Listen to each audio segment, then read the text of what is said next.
So, hello everyone, welcome to Collegedunia Study Abroad channel. Today we have Rohit V, whose journey to the University of South Florida is almost like a roller coaster ride. He started his BTech from Kakatiya University and he also did MBA from IIFT. Then he went to UK to study Masters, then eventually at University of South Florida for his current course, which is Masters in International Business at University of South Florida. We will be asking a lot of questions on Rohit's journey, starting from application to landing at this university. We will be discussing his review of the entire course. If you have study abroad dreams, click the link below and fill the form. Our study abroad counselors will get in touch with you. Please don't forget to like, comment and subscribe. Let's go ahead with the conversation.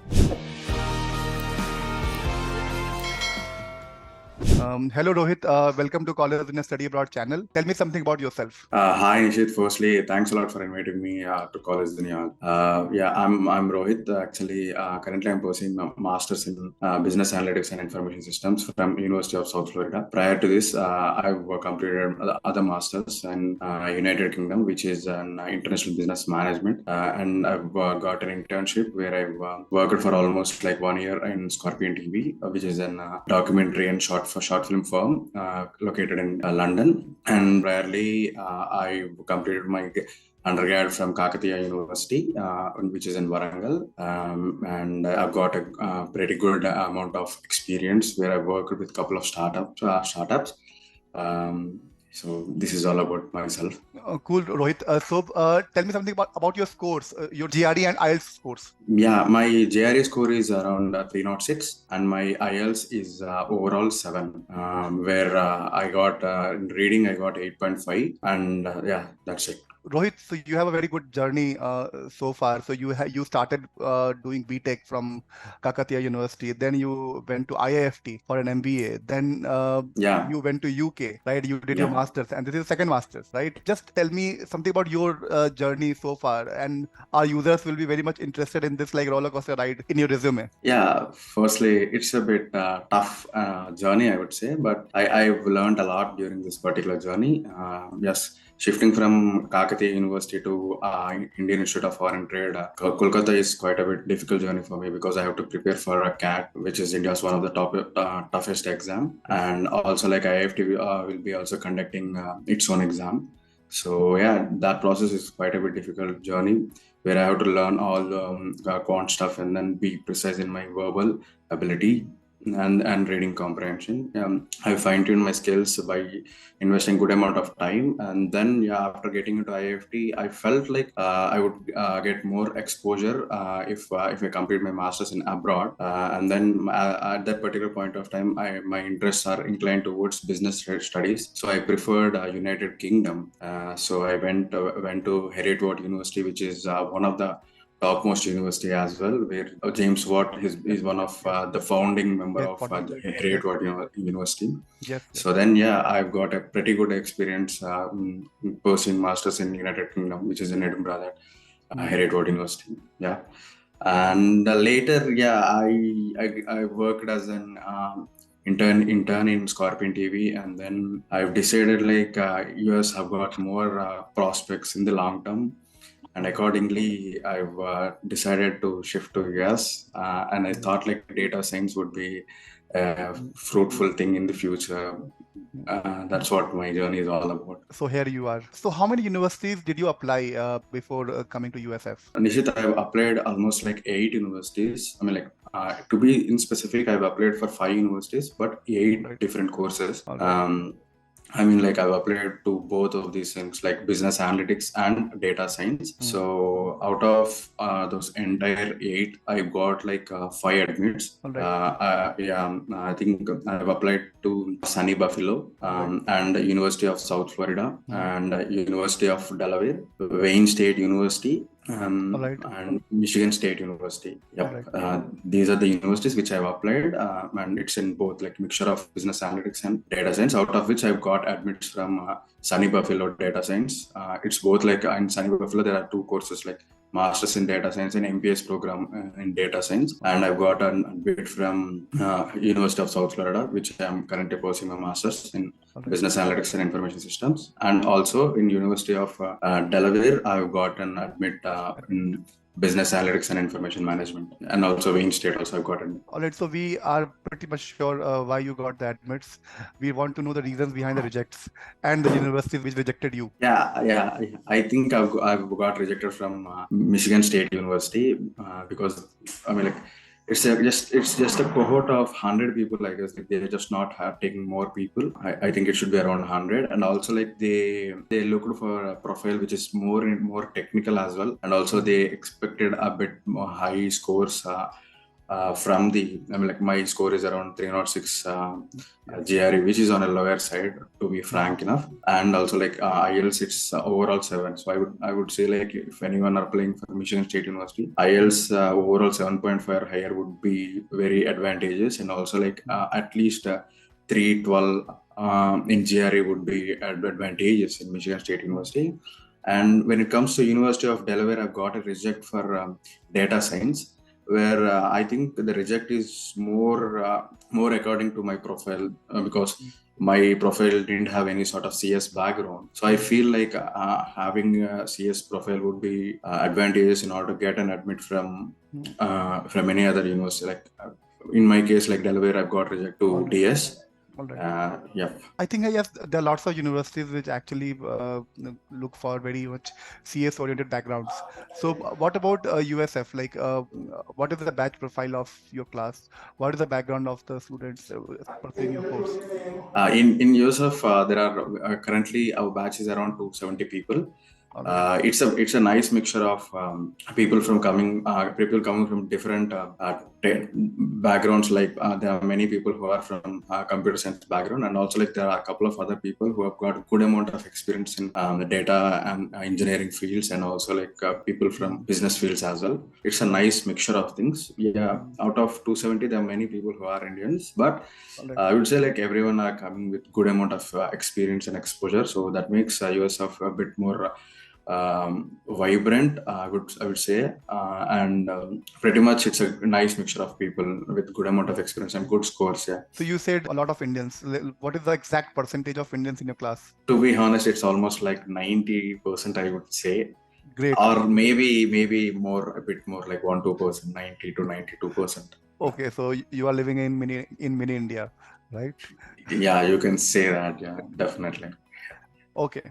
So I think this is also one of the things famous for USF, because it is like famous for the affordability. It is the like fourth most affordable university in the US, the public research university in the US, right? So how is the campus life? How do you feel at the campus? What is the feel? Yeah, I feel like the USF have got more vibrant environment because like on every Wednesday we used to have events, so which makes life a bit more, I mean, like easier to adapt with people from different backgrounds.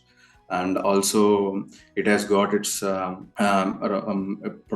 robust pedagogy, and also like assignments are very I mean, like straightforward, and also it has got its own deadlines. So till now I feel like USF it's very vibrant, and also and academically also it's been pretty up to the mark. Like they are just trying to teach us like what is the data science industry is all about, so that we can apply our theoretical knowledge practically if we in the professional career as well. So overall I would say like USF has been a pretty good start it has given to me. Yeah. All right, so some round robin questions. So what was the admission decision like? I want to understand the timeline of your admission process, like when you started the application, how long it took to get the offer letter and everything. So I just want step-by-step time taken till the final application process. Yeah, I've applied to USF pretty much ahead, because I know that USF is quite a bit affordable, and also like there will be many people who Indians like who will be coming to USF. So I applied to USF fall 2023 intake in November, and then I waited like almost like 3 months, I guess, and it didn't receive any sort of update, because like there are almost 4,000 applications have come to University of South Florida for MSBAS. So then I just dropped an email to USF people, like asking about the decision, and later after a month I got an update from the USF where they have given me a Google form, a Google sheet, and then they requested me to give all the technical experience which I have got. Like they just wanted to pick people who have got more technical expertise, like what are their projects are all about. And so yeah, I have to fill that form and give my all technical expertise which I've got, like during projects which I have utilized all the technical stuff which are related to data science and business analytics. So and after that thing, I've got an update. I'm like admit decision in almost like 15 days, I would say. So overall, it took me around 4 months or 4.5, because yours have got many applications in the last intake. I mean, like for this fall 2023. Yes. So I would say like on an average, it would take around 2 months minimum to get the admission decision, and at the max, I would say like 4 months, which happened to me. All right. So could you share the data on the cost of the course, overall cost you are actually incurring in the entire program? I think like it will be taking us around $33,000 as of now. I mean, like that's only for the tuition fee, and university has given the opportunity to take the health insurance from outside third-party insurance thing, so we can reduce our costs like university by almost like $2,000. So out of which overall it would cost around 33,000 USD if we stay off campus. All right, so I want to talk more about your accommodation. Like I have heard noise of your friends from the back. So just let me know how is the how you're staying. How did you manage the stay over there? What is the cost? Actually, we stay here in Viridian, which is quite a bit closer to University of South Florida. So it costs us around $1,900 per month. We currently staying in a 2 BHK flat where we are only 4 members, which costs us around $500. But what I would say is like staying closer to university would be very much beneficial, because in order to get to the class on time, we have got this bull runners which USF provides. Bull runners are buses where we can travel for free from our place to university. So staying near to bull runner bus stops is quite a bit advantageous, and I would suggest like people should prefer Sunstone Apartments, which is also called as Viridian. It is quite a bit closer, and also I've got this accommodation prior landing to US. I've joined into groups, and I've got a pretty good friends group through WhatsApp, and then we have signed the lease from India itself by contacting the leasing this Viridian leading leasing firm, and then we dropped an email, and then we have communicated with them, and then we signed the lease. So yeah, it's pretty much the same stuff which every student does who wants to immigrate. Yeah.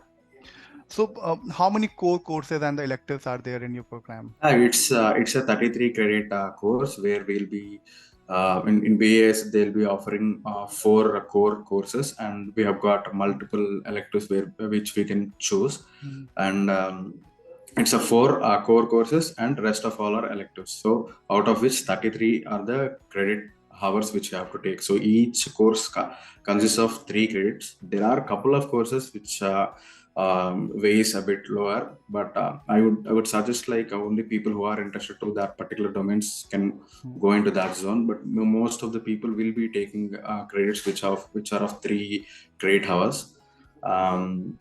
And also like we have got this internship kind of thing where we can where we are allowed to do internship after 2 semesters. I mean, like on an average it's almost like 6 into 3 18 credit hours. After 18 credit hours we are allowed to do internship. All right, so are you doing any on-campus job so far? Yeah, till now I'm just trying, but I didn't get an on-campus job. Because there are many people who are just came to USF and got and lots of Indians jobs. Yeah, it's lots of Indians, and also like I would suggest like having a referral or knowing your seniors priorly, and then trying to get connected with them and priorly, and then staying in touch would definitely help. And also like coming to university a bit more ahead would always be advantageous in order to get on campus, which I missed it. So hopefully I'll be getting an on campus in the future. Yeah. So if you get it, what kind of job roles are there on the campus? So what kind of stipend you will be earning after that? Yeah, I mean, like there are a couple of, like very, very diverse roles. Firstly, I'll start with GA, TA, RA roles, so which is where these roles are mostly they'll not be offered to fresh master students. So we can get them after getting to university and then um, getting to know how things are going. And also, like there are other roles like dining services, and also there are like as bull runners, as I already mentioned, like it's a driving roles, and also we can work in our sports yeah, domain. Like there's a gym and athletics wing, so it's pretty much like everything I can which we can think of. Uh, and on an average, they'll be giving us around $12 per hour. If it is GA, TA, and RA roles, they'll offer more, and they'll also waive off health insurance. So it's a overall thing. Like on an average, we'll be getting $12 per hour, which is basic minimum thing. Yeah. All right. So, Yeah.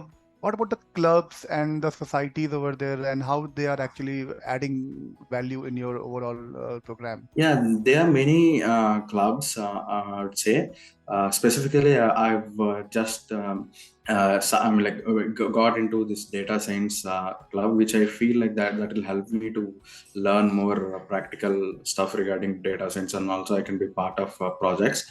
And also like there are other groups as well, like other clubs, which is like SA student of Indian you live in a something SIA, and also like there is other international thing which is FOI, Friends of Internationals. FOI, I think they helped me a lot to be specific, because I've just connected with them from India through a University of South Florida website, where they'll be offering free airport pickups. That means like they'll be picking us from the airport without charging anything, and then they'll be taking to our accommodation. So they have helped me a lot because initially we'll be in pretty much in a confused state, like how to reach to our accommodation or university campus. And then most of the people will be I mean, like we'll be depending on our seniors or Uber or Lyft. But I tried in a different manner. Like I've just tried to get connected with FOI, Friends of Internationals. You can check. I mean, like almost every university provides that, where they'll be doing good service. Yeah. All right. So, any scholarship available at your campus, like, and how easily people can get it?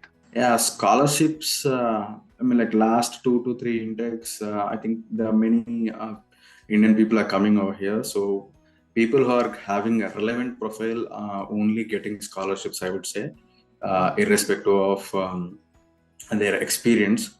And also, University of South Florida, I didn't get any scholarship, but there are a couple of students who got a scholarship. And I think out of 270, hardly you can select 20 to 30 people who got these scholarships. I think because they've got a very good high scores in GRE and IELTS, like a couple of them got IELTS around 8, and also like GRE around 320 in center. They also like this division, like GRE in home, they're not considering it that much. They're not giving weightage. So GRE in center, like they are giving more weightage. So I would say like scholarships are pretty much dicey, and just it also depends on the profile. Yeah. So you said 30 out of 270. I think that makes up almost 10% of what. All right. Yeah. So what about the rigor of the course? Like how rigorous the course is? Like how tough or how easy is to manage the pressure, the course pressure? Yeah, I don't say it is a hectic thing, but I would say it's quite a bit vibrant and more I mean, like more investing like into the course, because we have got a couple of professors like Reed and Tim, who want students to learn the stuff from the basic, and also like they have given a couple of certification programs, like how we can upskill our knowledge. And also there are more in-class assignments, so I feel like it's quite a bit rigorous, but I feel like that will pay in the longer term, because having struggle Still in manageable. the course is good. Yeah, it's I would say like it's completely manageable. It's not like something that can't be manageable, but it is just they're just trying us to invest more time into the course, because first initially like initial sem would help us to get into internship roles. So that's it. Yeah, it's quite a bit manageable, but just investing time would be prosperous in the longer run. So what about the job prospects? Like how many of your seniors, you must have been in touch with your seniors also, right? So how many of your seniors, like, and what kind of job they are getting at what package or what CTC? Yeah. I think like there are around 60 to 70% of our seniors got internship to be in specific. I feel like that's a pretty good percentage, because Yes. there's something like immigrant staff who are on a F1 visa. It's quite a bit difficult to get internships, but 60 to 70% have got managed to get an internship from various roles, being a data engineer, data analyst, and also like one of our senior got an intern as an artificial intelligence in that domain, and they almost made a good amount, like almost like 70K to 100K, I guess. And currently the market is quite a bit low, but I feel like with the coming days it'll be more and more yeah, like vibrant, in order to get into that internship roles, and then try to aim for full-time jobs. So it's pretty good as of now. It's not like completely dead, but I think it will be more prosperous in the future. All right. So can you name some companies which are hiring for your program? Yeah, it's like Amgen, which is in Tampa, and also I've got to know like there is a couple of local startups, and also there's a K-Force thing which will be helping us to get jobs, which is aligned. I mean, like which are got into touch with the University of South Florida. Actually, they are private firm, so they are working along with USF, and also there are a couple of banks like Bank of America and other banks as well. They are just offering roles specifically to analytical domain. So yeah, we can aim for data engineer roles, and also like if anyone are interested into artificial intelligence, they have got good prospects here at USF. Cool. So coming back to your journey again. So you did your masters in the UK, and now you are studying in the US. What is the difference between US versus UK? Yeah, I would say like firstly I'll start with academically. Yeah, both are quite a bit organized, I would say. I would feel like UK is a bit more structured regarding master's program, but US have got more and more opportunities, and here as a country it has got more job opportunities, and also like the internship options are more available in US than compared to UK. Overall, it's pretty similar according to academics, and also like US universities are quite a bit bigger in the sense like there's much happening around US universities when compared to UK. And when it comes to personal things like like regarding our daily life, I would feel like UK have got a bit more edge, I guess, because their the public transportation is pretty good than US. Yeah. So Rohit, any suggestions, any feedback you want to give to the prospective students who are looking to study in USF? Yeah, I would say like first of all, try to be as early as possible. I mean, like just try to give your exams and then apply to your stuff as early as possible, because there are many Indian students who will be applying to USF, as it is one of the most affordable university. At the same time, it ranks good, so you have to be very fast in applying that, and also you have to streamline your resume and everything according to your course. Like you have to add more technical stuff, because having a technical expertise will give more edge to the applicants, and also being early and then getting good numbers. It's not like having higher GRE scores will be getting an admit from yourself, but I feel it's a mixture of things. Having an GRE high scores are always an edge, but also like profile wise also, like you have to be you have to Good. make yourself more diverse and make yourself more different from others, and adding more technical stuff would always be advantageous, and also it can help you in getting scholarships. So I would suggest these things. Yeah. Cool. Thanks for joining, Rohit. We got good insights, and all the best for your program. Thanks. Yeah, thank you, Nishit. Thanks a lot for inviting me. Thanks a lot. Thanks. Thank you, viewers, for watching us. This was Rohit from University of South Florida. Stay connected for more such information and more such videos. And don't forget to follow, subscribe, and comment. Thank you.